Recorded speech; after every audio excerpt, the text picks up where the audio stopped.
اور امام زین العابدین سے فرمایا تو بیمار ہے، تو جہاد نہیں کرے گا، لیکن خیال رکھنا پیچھے۔ اور بڑی قیمتی بات بتا رہا ہوں، ہماری بیویاں کسی کے گھر میت ہو جائے تو 4 دن بخار نہیں اترتا۔ امام علی مقام نے سیدہ زینب سے فرمایا تو بڑی ہے، میری بہن ہے، پیچھے سارے بچے ہیں، جوان ہیں، ان کے حوصلے تیری ذمہ داری ہے۔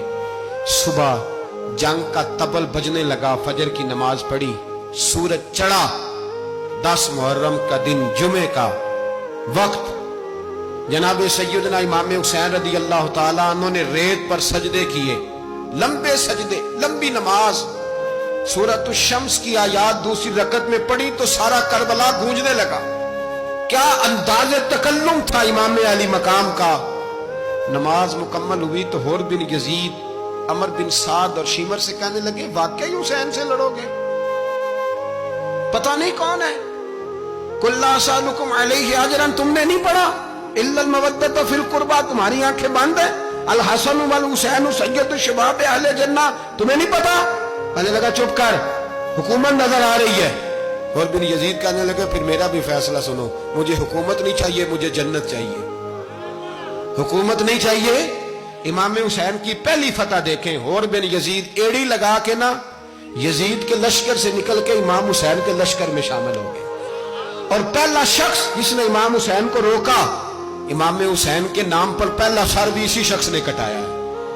لیکن یزید کی قبر پہ لعنت بھی کوئی نہیں برساتا، اس کا محل تھا بہت بڑا، لیکن جب لوگ کربلا میں امام حسین کو سلام کرنے جاتے ہیں تو قدموں میں حور بن یزید کا مزار بھی بنا ہوا ہے، اس کو بھی سلامی دی جاتی ہے۔ اور اب ہم اکیلا حور بن یزید نہیں کہتے، ہم کہتے ہیں حور بن یزید رضی اللہ تعالی۔ اب ہم اتنی تعظیم کرتے ہیں اس حور کی۔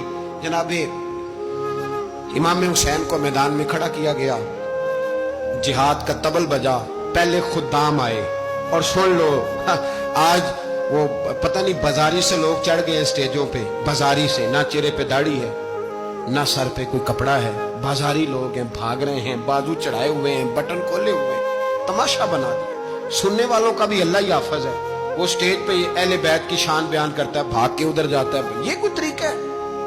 سننے والوں کا بھی عجیب انداز ہے، ہر بندے کو سننے بیٹھ جاتے ہیں۔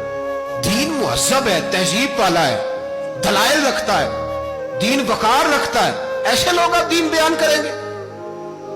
حضرت سیدنا امام حسین رضی اللہ تعالیٰ عنہ صبح جب جہاد کا وقت آیا، پتہ ہے کون کون تھے کربلا میں؟ امام حسین کے ساتھ امام حسین کے 4 بھائی تھے کربلا میں۔ کتنے؟ بول کے بتائیں۔ حضرت علی کے 4 بیٹے، عباس بن علی، جن کو حضرت عباس کہا جاتا ہے نا، علمدار، یہ حضرت علی کی دوسری زوجہ میں سے عباس بن علی بھی تھے، اور ابو بکر بن علی بھی تھے، عمر بن علی بھی تھے، عثمان بن، یہ حضرت علی کے بچوں کے نام ہیں۔ یہ آپ کے شہزادے امام حسین کے ساتھ شہید ہوئے، ان کا نام صرف اس لیے نہیں لیا جاتا کہ ان کا نام خلفائے ثلاثہ کے نام پہ، حضرت علی نے اپنے یاروں کے نام پہ رکھا ہے، تو تم نے کربلا کے میدان سے خارج کر دیا۔ یہ تینوں شہزادے حضرت جناب سیدنا امام حسین کے ساتھ تھے، یہ بھی شہید ہوئے۔ حضرت جناب زینب امام حسین کی سگی بہن ہے،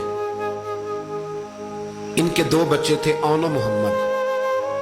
جب امام حسین میدان میں جانے لگے تو جناب زینب بچوں سے کہنے لگی نہ، پہلے بھائی نہیں جائے گا، پہلے بھانجے جائیں گے۔ 2 بچے شہید ہوئے۔ حضرت قاسم بن حسن امام حسن کے بیٹے تھے، وہ جب میدان میں جانے لگے تو امام حسین نے کہا نہیں بھائی تو نہیں جائے گا، تو میرے بھائی کی نشانی ہے، میں جاؤں گا۔ تو حضرت قاسم بن حسن نے ایک تعویذ کھول کے دیا کہ ابا جی میرے والد نے کہا تھا جب بڑی مشکل آ جائے تو تعویذ کھول کے دیکھنا، تو آج بڑی مشکل آئی ہے تو میں نے تعویذ کھولا ہے، تو یہ دیکھیں کیا لکھا ہے، یہ تو رکا ہے، تعویذ ہے ہی نہیں۔ جب کھول کے دیکھا تو اس پہ لکھا تھا قاسم اگر حسین پہ کوئی کڑا وقت آ جائے تو بیٹا کے آگے آگے رہنا، اگر کڑا وقت میرے بھائی پہ کبھی آ جائے نا، دیکھنا اس کے آگے آگے چلنا، اسے حسن کی کمی نہ محسوس ہو، پائیاں جہاں ساکھ نہیں کوئی جے وچ خار نہ ہوئے۔ سیدنا امام حسین پہلی دفعہ کربلا میں اس وقت روئے جب یہ رکا، آپ نے دیکھا تو فرمایا ٹھیک ہے، اگر حسن کی یہ وصیت ہے تو میں نے زندگی میں اگر ان کی ہر بات مانی ہے اب بھی مانوں گا، تمہیں اجازت ہے۔ جناب قاسم بن حسن 16 سال کا جوان، جب میدان میں نکلے تو ہائے ہائے پتہ نہیں کہاں سے آ گئی ہے.